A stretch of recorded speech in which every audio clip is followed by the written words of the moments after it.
Okay, start करते हैं history. And history में लास्ट लेक्चर में हम लोगों ने कांग्रेस सेशन जितने भी थे सारे कंप्लीट कर लिए थे ना। इन दिस लेक्चर में हम क्या करेंगे, हम लोग देखेंगे कि कांग्रेस से पहले कौन कौन से भारत में ऑर्गेनाइजेशंस थे। जैसे कांग्रेस तो एक बना, एक बड़ा संगठन, पॉलिटिकल ऑर्गेनाइजेशन बना, ठीक है। हालांकि कांग्रेस को क्रिएट करने का जो मोटो था वो अंग्रेजों का ही था कि वो जितने भी क्रांतिकारी थे भारत में उनके सामने एक ऐसा ग्रुप रखना चाहते थे। कहते ना कि किसी के पीठ पर बंदूक रखकर गोली चलाना, तो कांग्रेस को इसीलिए बनाया ही गया था कि एक ऐसा ग्रुप बना दिया जाए कि जितने भी क्रांतिकारी हैं अगर वो कोई सवाल पूछे तो अंग्रेज किसको सामने कर दे, कांग्रेस को, और पीछे से अपना काम करते रहे। लेकिन यही अंग्रेजों की सबसे बड़ी भूल साबित हुई और धीरे धीरे ये ऑर्गेनाइजेशन जो रहा कांग्रेस में, नरम दल गरम दल सब मिलते गए, बड़े बड़े लीडर ज्वाइन करते गए और अंग्रेजों को लास्ट में भारत छोड़ना पड़ा, ठीक है। तो हम लोग देखते हैं कि कांग्रेस के बनने से पहले भारत में कौन कौन से ऑर्गेनाइजेशंस थे और उस किसने उन्हें बनाया था, ठीक है। Okay, so let me write down the title, organisation before Congress, ठीक है। मैं लिखता हूं organisation before Congress, before Congress. अच्छा, कांग्रेस की स्थापना कब हुई थी? When was the Congress stabilised? 1885 में ना। तो 1885 से जितने भी ये रहेंगे ऑर्गेनाइजेशन हम लोग अभी पढ़ेंगे वो 1885 के पहले रहेंगे, ठीक है। सो स्टैटिक पोर्शन है, इसको याद रखना। जैसे एक था land holder society, land holder society, society. अच्छा, लैंड मतलब जमीन, होल्डर मतलब उसको होल्ड करने वाले, सोसाइटी मतलब ऑर्गेनाइजेशन, यानी जमींदारों का ये ग्रुप हुआ करता था, ठीक है। जमींदारों का ग्रुप हुआ करता था जिसे कहते थे लैंड होल्डर सोसाइटी। 1838 में इसकी स्थापना हुई थी और इसके संस्थापक थे द्वारका नाथ, ठीक है। 1838 द्वारका नाथ, द्वारका नाथ कहां पर? तो कलकत्ता में। सो इसमें सिर्फ दो ही चीज याद रखना है, सोसाइटी का नाम और किसने इसको बनाया, फाउंडेशन किसने रखा इसका। तो लैंड होल्डर सोसाइटी द्वारका नाथ, बोल। Land holder society, land holder का मतलब क्या था? जमींदार, है ना।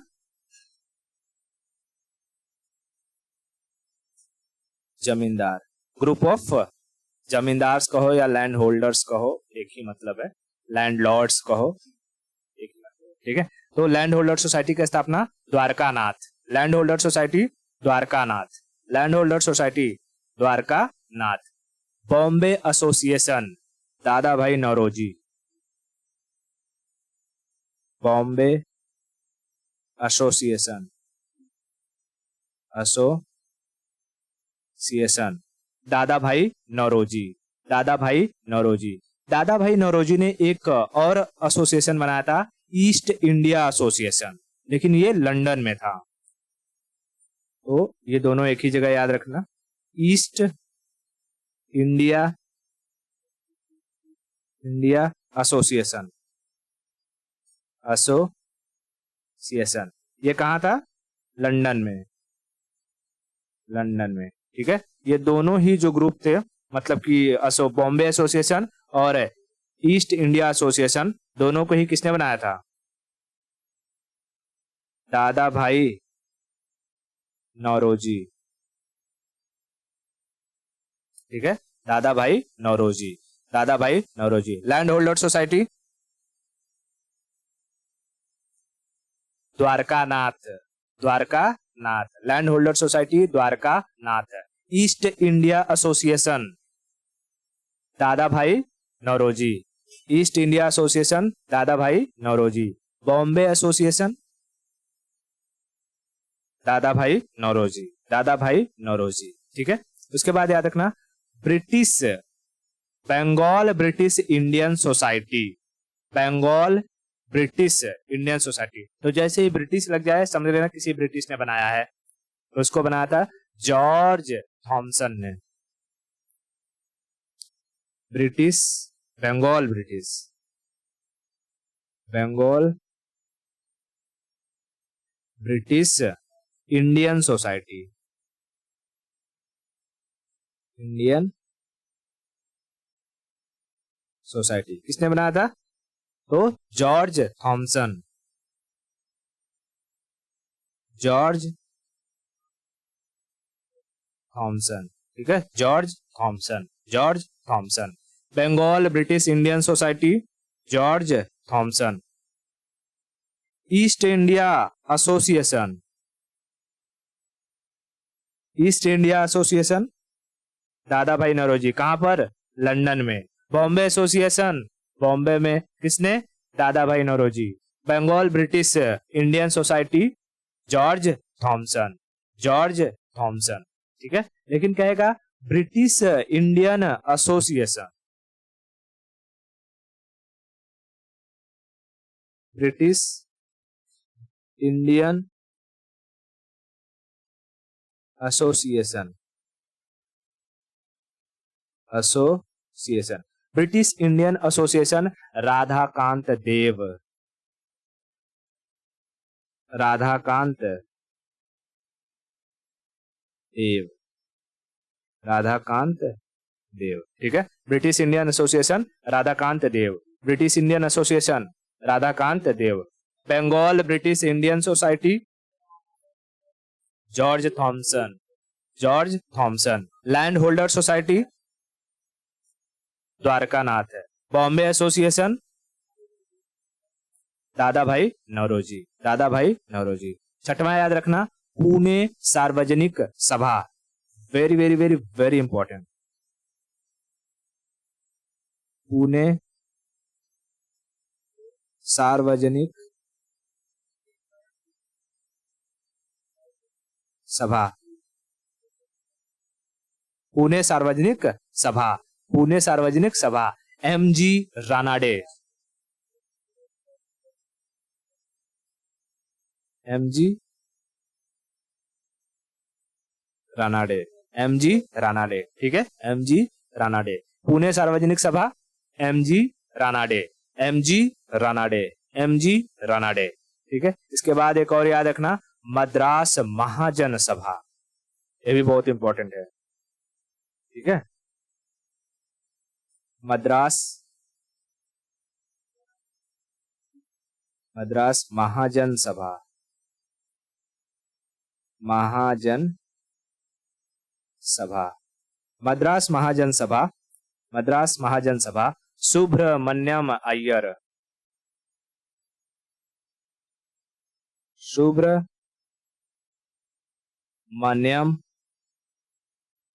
अय्यर। ठीक है, सुब्रमण्यम अय्यर। मद्रास महाजन सभा, सुब्रमण्यम अय्यर, मद्रास महाजन सभा, सुब्रमण्यम अय्यर। ठीक है, सुब्रमण्यम अय्यर, सुब्रमण्यम अय्यर, सुब्रमण्यम अय्यर। ठीक है, सुब्रमण्यम अय्यर। ठीक है, समझ में आया? ओके, नेक्स्ट याद रखना Indian league, Indian league, Shishir Kumar Ghosh, Indian league, Indian league, Shishir Kumar Ghosh, Shishir Kumar Ghosh. ठीक है, Shishir Kumar Ghosh. Indian league, Shishir Kumar Ghosh, Indian league, Shishir Kumar Ghosh, Indian league, Shishir Kumar Ghosh. ठीक है, इंडियन लीग, शिशिर कुमार घोष। इतना क्लियर है? Indian league, Shishir Kumar Ghosh. ठीक है, शिशिर कुमार घोष। उसके बाद नेक्स्ट याद रखना Indian national association, Indian national, national association. ठीक है, Indian national association. Indian national association, Surendra Nath Banerjee, Surendra Nath Banerjee, ठीक है, सुरेंद्र नाथ बनर्जी, सुरेंद्र नाथ बनर्जी, ठीक है। ये 9 के 9 जो सोसाइटी, याद रखना, ये कब बने थे? बिफोर कांग्रेस, बिफोर कांग्रेस, ठीक है। पुणे सार्वजनिक सभा, फटाफट बोल, पुणे सार्वजनिक सभा किसने बनाया? किसने बनाया? MG Ranade, MG Ranade, MG Ranade. Madras Mahajan Sabha, Subramaniam Iyer, Subramaniam Iyer, Subramaniam Iyer. Indian league, Shishir Kumar Ghosh, Shishir Kumar Ghosh, Shishir Kumar Ghosh. बोल, 4 बार बोल फटफट।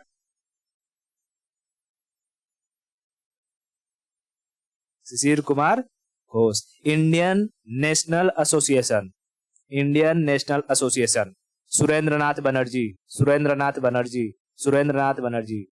Bombay association, Bombay association, Dadabhai Naoroji, Dadabhai Naoroji. East Indian association, Dadabhai Naoroji, Dadabhai Naoroji. Land holder society, Dwarkanath, Dwarkanath. British Indian association, Dev, Radhakant Dev. Bengal British Indian society, George Thomson, ठीक है। एक ये अंग्रेज वाला याद रखना, Bengal British Indian society, George Thomson. और British Indian association, Radhakant Dev, Radhakant Dev. Pune Sarvajanik Sabha, MG Ranade, MG Ranade. Madras Mahajanpad, Mahajan Sabha, Subramaniam Iyer. ये तो याद रहेगा, मद्रास से सुब्रमण्यम, साउथ साउथ का नाम थोड़ा सा मिलता जुलता है ना। ओके, ठीक है। इतने सारे एसोसिएशन याद हो गए। अब हम लोग समझते हैं, अंग्रेजों ने टैक्स को कलेक्ट करने के लिए, टैक्स को कलेक्ट करने के लिए कितने तरीके के सेटलमेंट लाए थे, ठीक है। मतलब कि क्या क्या नियम कानून लाए थे भारत में, किसके लिए? किसानों के लिए। बात समझ में? ओके, बहुत बढ़िया। तो उसके लिए हम लोग समझते हैं, इसको कहा गया, अंग्रेज उसको क्या कहते थे? लैंड रिफॉर्म कहते थे, लैंड रिफॉर्म, ठीक है। तो लैंड रिफॉर्म के बारे में समझते हैं। लैंड रिफॉर्म, अब ध्यान से समझना। लैंड रिफॉर्म्स, ये जितने भी सुधार कानून आए थे, ये भारतीय किसानों के लिए नहीं थे, अंग्रेजों के बेनिफिट्स के लिए थे, ठीक है। किसके बेनिफिट्स के लिए थे? फॉर ब्रिटिश, ब्रिटिश बेनिफिट,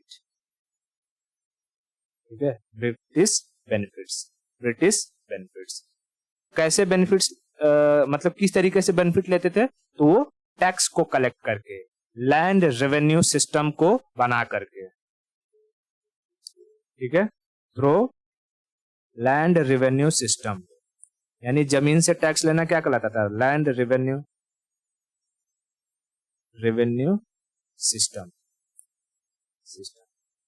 अब ध्यान से समझना, थोड़ा थोड़ा सा मैप ले लेता हूं।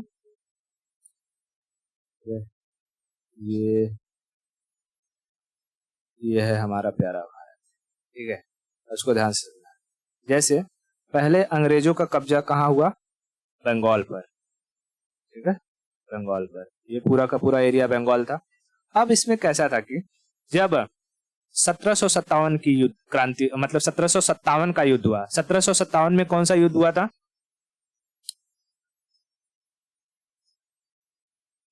वो 1857 में हुआ था, ठीक है। I am talking about the 1757 battle of Plassey. और बैटल ऑफ प्लासी के बाद बंगाल पर पूरा का पूरा कब्जा किसका हो गया? अंग्रेजों का। और ब्रिटिशर्स ने यहाँ पर डुअल गवर्नमेंट को स्टेब्लिश किया, जिसमें टैक्स को कलेक्ट करने की जिम्मेदारी इन लोगों ने रजा खान को दी, ठीक है। रजा खान, मैं यहाँ लिखता हूं, after 1757, 1757 battle of Plassey, battle of Plassey. Plassey के युद्ध के बाद, प्लासी के युद्ध के बाद टैक्स कलेक्शन की जिम्मेदारी किसको दी गई? रजा खान। टैक्स कलेक्टर रजा खान, ठीक है, रजा खान, रजा खान। अब इस रजा खान को जिम्मेदारी दी गई थी कि भैया तुम क्या करना, पूरे एरिया से जितना भी किसान होंगे उन किसानों से हमें क्या कर, टैक्स को कलेक्ट करके हम तक पहुंचा देना। और रजा खान ये काम बहुत बेहतरीन तरीके से करता था, ठीक है। अब ये इतना हरामी था ये रजा खान कि यहाँ पर किसानों, एक बार ना फेमाइन आ गया था, मतलब अकाल पड़ गया पूरी तरीके से, किसान भूखे मर रहे हैं, लेकिन फिर भी रजा खान क्या करता, लोगों को मार मार कर, पीट पीट कर टैक्स को कलेक्ट करता था। क्यों?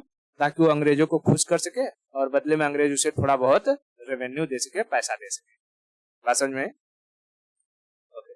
तब धीरे धीरे जब टैक्स कलेक्शन का इसका दबाव बढ़ता गया, लोगों में थोड़ा ऐसा लगा कि अंग्रेजों को लगा कि अब लोग यहाँ विद्रोह कर देंगे, ठीक है। तो अंग्रेजों ने क्या स्टार्ट किया, एक इजारेदारी सिस्टम को पहले स्टार्ट किया।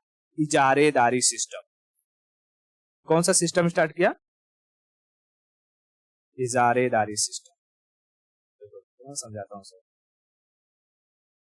इजारेदारी सिस्टम, ये सिस्टम आज भी चलता है। लाइक गवर्नमेंट को अगर कोई काम कराना रहता है देश में, तो गवर्नमेंट क्या निकालती है? टेंडर, है ना, टेंडर देती है, बोली लगता है, बिडिंग होता है, जो बेहतर बोली लगाता है, बिड करता है, उसे वो टेंडर मिल जाता है और वो अपना काम करने लगता है। जैसे कि जब पार्लियामेंट बन रहा था, तो पार्लियामेंट के लिए भी बिडिंग हुई थी, टेंडर निकाला गया था कि भाई कौन बनाएगा, ठीक है। गवर्नमेंट अपना एक पूरा का पूरा क्राइटेरिया डिसाइड कर देगी कि इतना का मटेरियल लगना चाहिए, इतना जो है कि हाइट होनी चाहिए, इतना थिकनेस होना, सब कुछ प्रॉपरली डिटेल्स दे देगी कंपनियों को, और कंपनियों से फिर बोली लगाया जाएगा। जो कंपनी से गवर्नमेंट को ज्यादा फायदा होगा, गवर्नमेंट उस कंपनी को क्या कर देगी, वो टेंडर दे देगी। तो वैसे ही अंग्रेजों ने इजारेदारी सिस्टम को चालू किया, और उसमें उन लोगों ने क्या किया, बोली लगाना शुरू किया। कहा कि अच्छा कौन सा लैंड लॉर्ड है, कौन सा जमींदार है जो हमें अधिक से अधिक टैक्स को कलेक्ट करके देगा, और जो हमें अधिक से अधिक टैक्स कलेक्ट करके देगा, हम उसे पूरे बंगाल की जिम्मेदारी दे देंगे कि वो उस पूरे बंगाल से क्या करे, टैक्स कलेक्ट करे अपनी मर्जी से।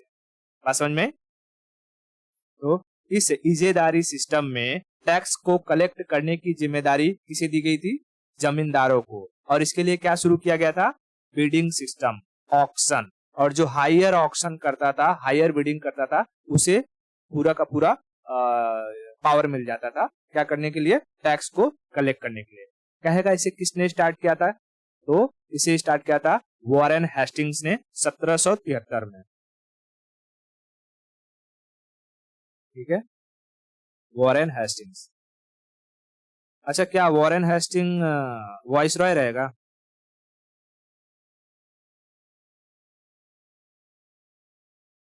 वॉरेन हेस्टिंग वाइसरॉय था? वाइसरॉय कब से स्टार्ट हुआ वाइसरॉय का पोस्ट?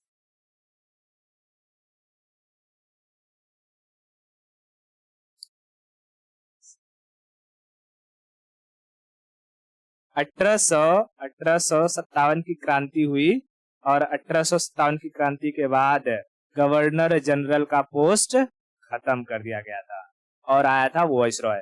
तो क्या ये वॉरेन हेस्टिंग 1857 की क्रांति के बाद दिखाई देता है या 1857 की क्रांति के पहले? बाद दिखाई देता है। अरे बेवकूफ, ये 1773 चल रहा है, अभी 1800 आने में कितना टाइम है। ये गवर्नर जनरल है, वॉरेन हेस्टिंग क्या है? बंगाल का गवर्नर जनरल। समझ में आ रहा है क्या? मैं पूछ रहा था, ये वॉरेन हेस्टिंग वॉइसरॉय रहेगा क्या रहेगा? ये गवर्नर जनरल है, तो कहेगा इजेदारी सिस्टम किस गवर्नर जनरल के टाइम में आया था या किस वॉइस राय के टाइम में आया था, तो यू शुड नो ना वो गवर्नर जनरल था या वॉइस राय था।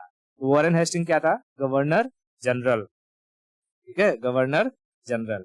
1773 में इसने स्टार्ट किया और इसने क्या शुरू किया, बिडिंग सिस्टम, ऑक्शन या बिडिंग सिस्टम बोलो या ऑक्शन कहो, ठीक है, auction to highest bidder, to highest bidder. ये जो इजेदारी था ये बंगाल तक ही सीमित था, पूरे भारत में लागू नहीं था। बात समझ में आई? क्योंकि अभी तक पूरे भारत में जो है अंग्रेजों का उतना दबदबा नहीं हुआ था। धीरे धीरे 1764 का युद्ध वगैरह होगा, फिर फिर धीरे धीरे डलहौजी वगैरह आएगा, कब्जा करेंगे, तब जाकर के बहुत थोड़ा टाइम लगेगा जब पूरे भारत पर इनका कब्जा हो जाएगा। लेकिन ये जो इजेदारी सिस्टम था ये कहाँ तक सीमित था, बंगाल तक, ठीक है, limited in till Bengal, till Bengal. बात समझ में आई? इजेदारी सिस्टम में क्या ब्रिटिश खुद टैक्स को कलेक्ट करते थे? नहीं, इजारेदारी में ये ऑक्शन करते थे। जो जमींदार ज्यादा बोली लगाता था कि हाँ, जैसे कोई जमींदार ने कहा कि हम बंगाल से आपको साल भर में 200 बोरा 200 बोरा अनाज देंगे, यानी 200 बोरा टैक्स करेंगे। किसी ने कहा हम 400 बोरा देंगे, किसी ने कहा हम 600 बोरा देंगे। तो किसको वो बिडिंग मतलब कि ऑक्शन इजेदार किसको बना दिया जाएगा, जो ज्यादा बोरा टैक्स करेगा। और इसी में किसकी मुसीबत बढ़ जाती थी, किसानों की, क्योंकि जब कोई जमींदार टैक्स कलेक्ट करेगा वो ब्रिटिशर्स को देगा तो अपने लिए भी तो कुछ रखेगा, ठीक है। तो इसमें बहुत ही खराब कानून था ये इजारेदारी। फिर धीरे धीरे इस इजारेदारी को खत्म किया जाता है कब, जब आता है परमानेंट सेटलमेंट, ठीक है। तो इजारेदारी लोग नहीं सुने रहते हैं, लोग तीन ही सेटलमेंट के बारे में ज्यादा पढ़ते हैं, एक परमानेंट सेटलमेंट, दूसरा रेवतवाड़ी और तीसरा महलवाड़ी, है ना। लेकिन परमानेंट से पहले कौन सा सिस्टम चलता था, इजारेदारी, इजारेदारी। अब चलते हैं समझते हैं परमानेंट सेटलमेंट। इजारेदारी समझ में आ गया ना, परमानेंट सेटलमेंट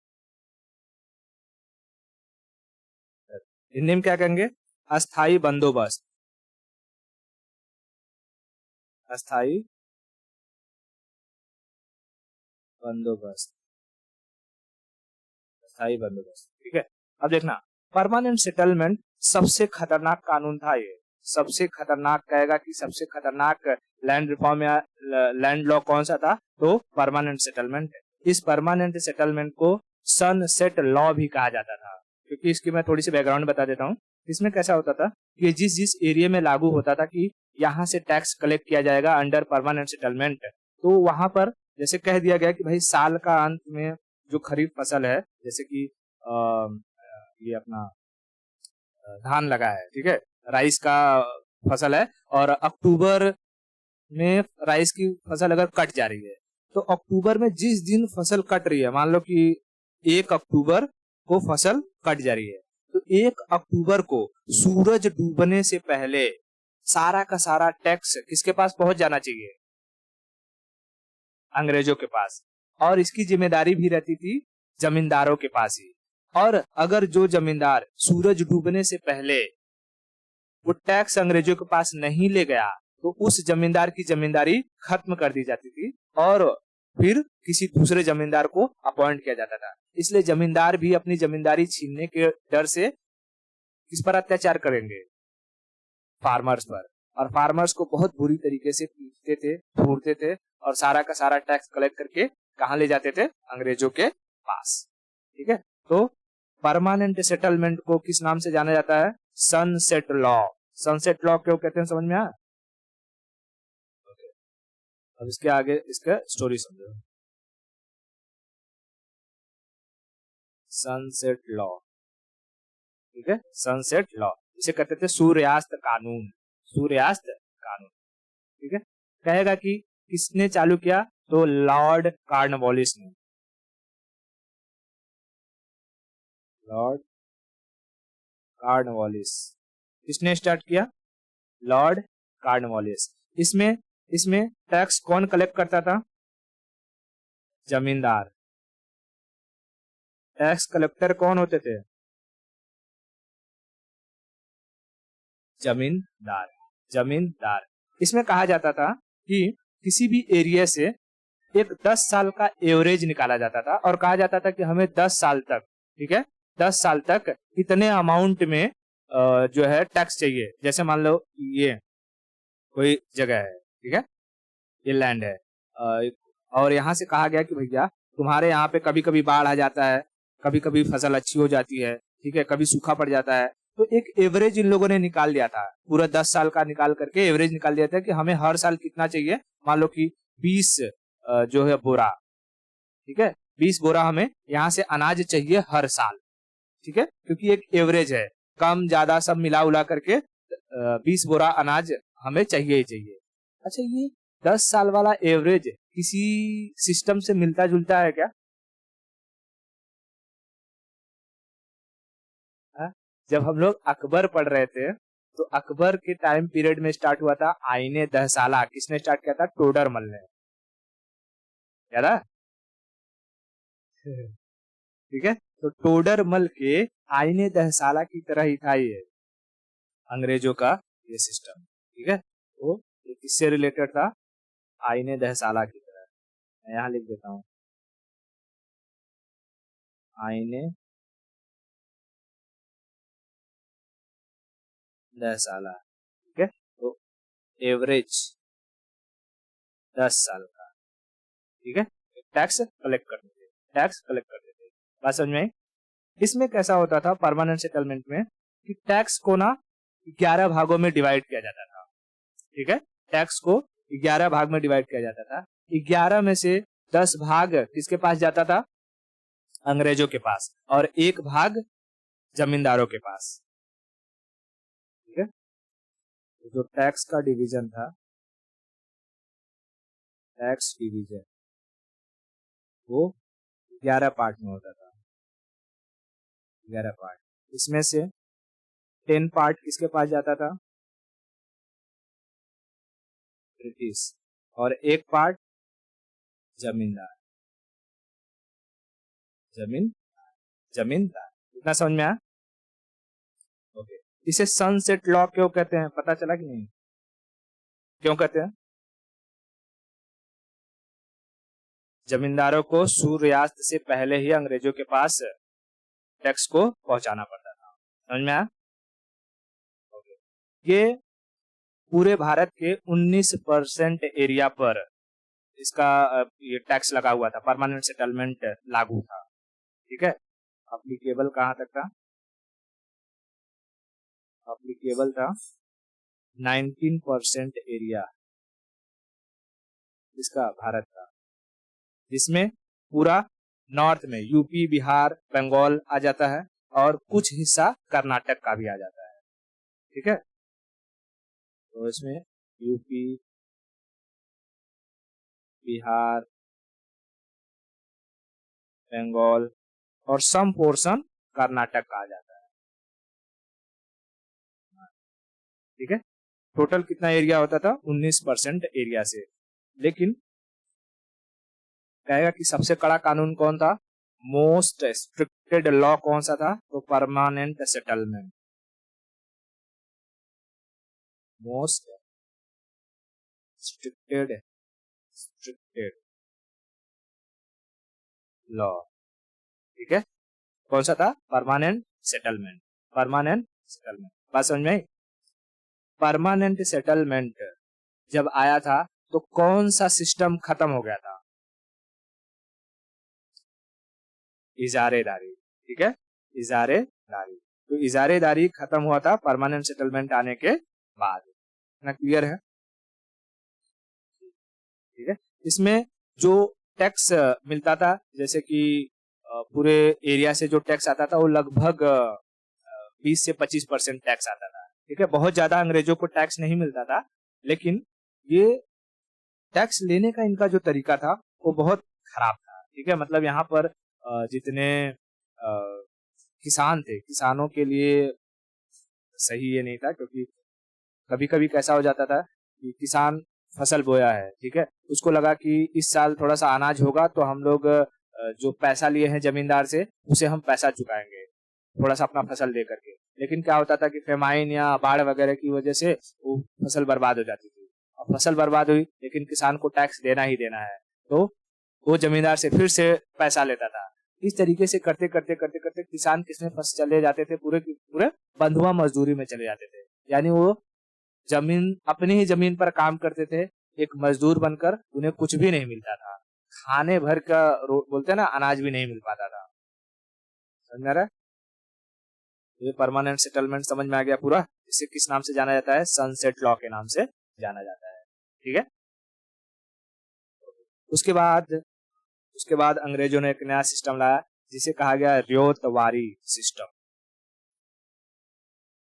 जिसे हिंदी में कहते हैं रैयतवाड़ी व्यवस्था, इंग्लिश में कहेंगे रियोतवारी सिस्टम। रियोतवारी सिस्टम, समझे? रियोतवारी सिस्टम। अच्छा, रैयत ये वर्ड किसने दिया था? तो जो शेर शाह सूरी था, शेर शाह सूरी किसानों को रैयत कहता था। ठीक है, रैयत का मतलब होता है फार्मर्स। ठीक है, फार्मर्स। रैयत का मतलब क्या होता है? फार्मर। और एक किसने कहा था? शेर शाह सूरी ने। ठीक है, शेर शाह सूरी। ठीक है, शेर शाह सूरी। तो क्या रेवतवारी सिस्टम शेर शाह सूरी लाया था? नहीं। ठीक है, रेवतवारी सिस्टम को लाया था Thomas Munro. Started bye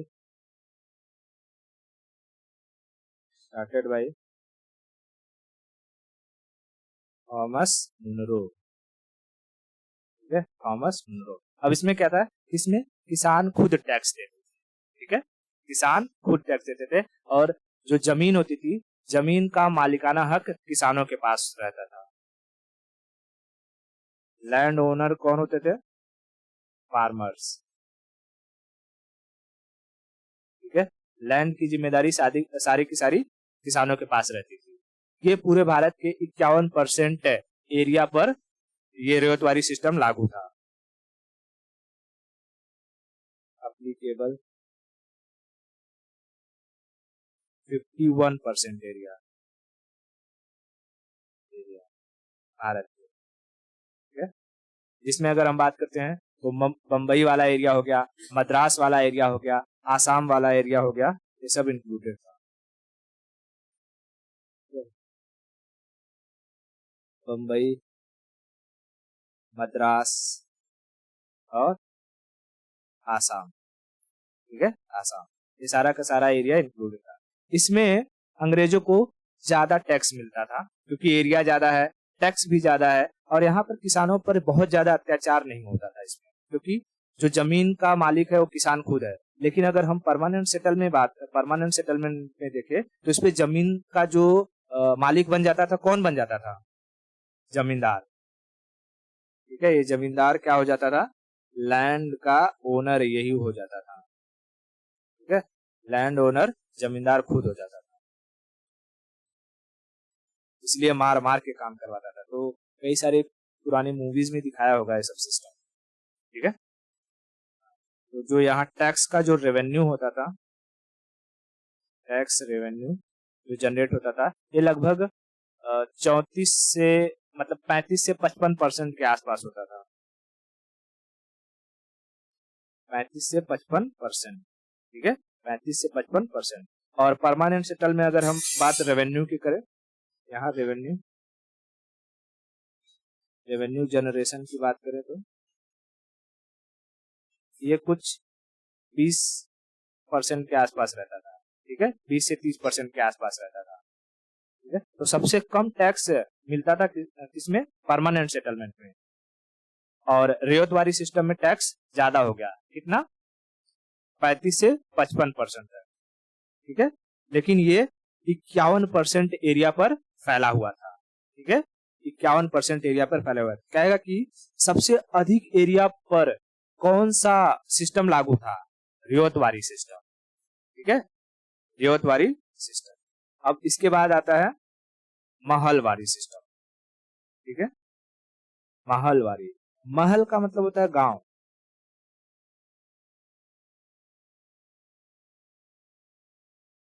Mahalwari system, system Mahalwari system. Mahalwari का मतलब क्या होता है? पूरा का पूरा गांव, विलेज। अंग्रेज क्या करते थे, जैसे कि जैसे ये है भारत,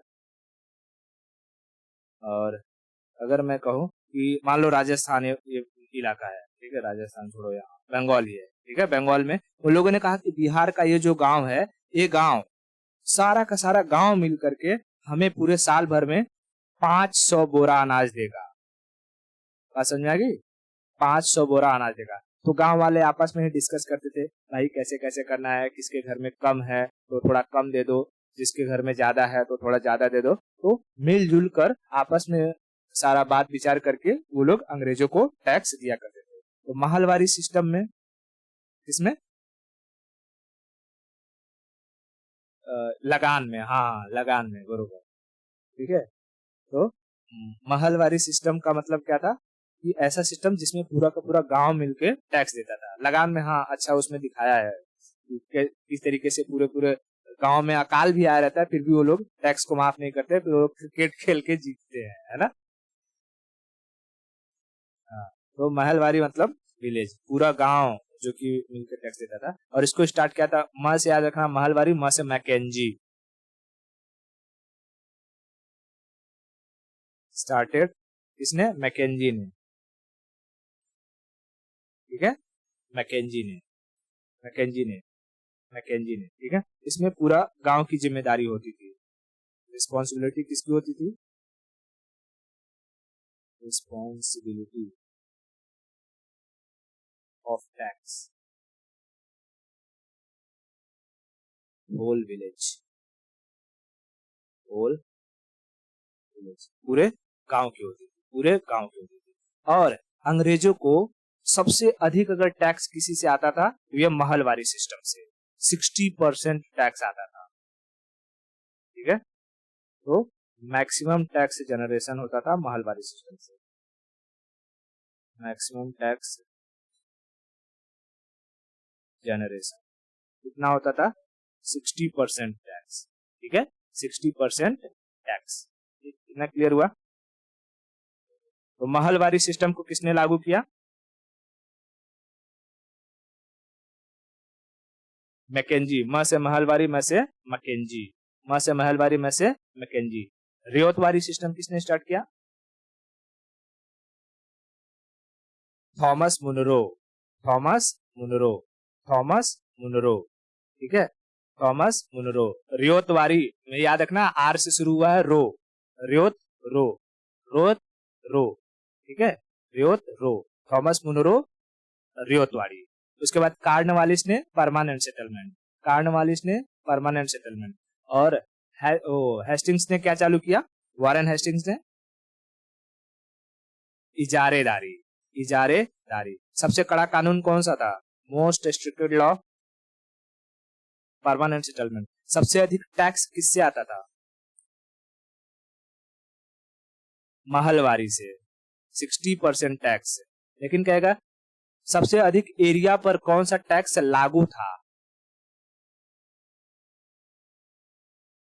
नहीं, रियोतवारी। ये दोनों में कंफ्यूज मत होना। ये जो रियोतवारी था, ये भारत के 51% एरिया पर इम्प्लीमेंटेड था, ठीक है, 51% एरिया पर। लेकिन यहाँ से टैक्स 35 से 55% ही आता था। लेकिन महलवारी 51% पर नहीं था, कम पर ही था। लेकिन महलवारी से टैक्स बहुत ज्यादा आता था, 60% टैक्स का जनरेशन होता था। तो जब पूछेगा कि सबसे अधिक टैक्स किस सिस्टम से जनरेट होता था, तो महलवारी से। महलवारी से याद रखना, खजाना भर भर के आएगा, एकदम महल बन जाएगा, ठीक है। हाँ, और कहेगा सबसे अधिक एरिया पर कौन सा इम्प्लीमेंटेड था, तो रियोतवारी। और सबसे कड़ा कानून कौन सा था, तो परमानेंट सेटलमेंट। सनसेट लॉ किसे कहते हैं, परमानेंट सेटलमेंट को। समझ में आ गया है सारा का सारा। ये 3-4 लैंड रिफॉर्म से रिलेटेड जो लॉ है वो याद रखना, और बाकी ये ऑर्गेनाइजेशन। आज के लिए इतना रखते हैं, बाकी की स्टोरी नेक्स्ट लेक्चर में। ठीक है।